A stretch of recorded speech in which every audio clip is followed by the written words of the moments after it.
The good news is Officer Ravens is doing pretty well physically, even better emotionally and psychologically. And despite this potentially life-altering experience, she says she cannot wait to get back out there to serve and protect her community.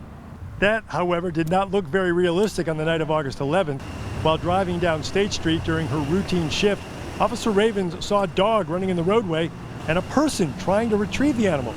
So she pulled over, turned on her emergency lights, and began closing down northbound lanes in order to try and help that individual.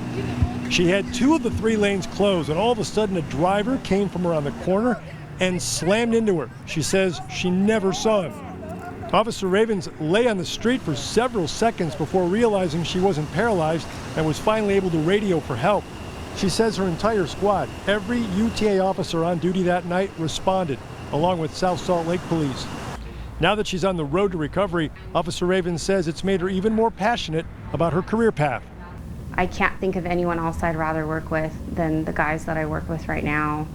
And I just love what I do. Every day is different. Every day when I drive home from work, I think about the good impacts that I've had on people and the experiences. And I think about what I did right, what I could have done differently. But it's just a really great experience for me, and it's incredibly fulfilling.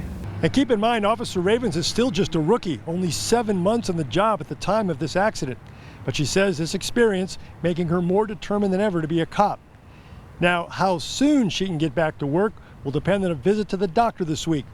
That assessment will determine whether or not she needs spinal surgery or can begin physical therapy, which will allow her to get back to work much more quickly. Meanwhile, the driver who hit her still undetermined about potential charges. Officers taking a blood draw that night. They're awaiting results from the state crime lab as to whether or not that driver was impaired. In Ogden, Scott McCain, Fox 13 News, Utah.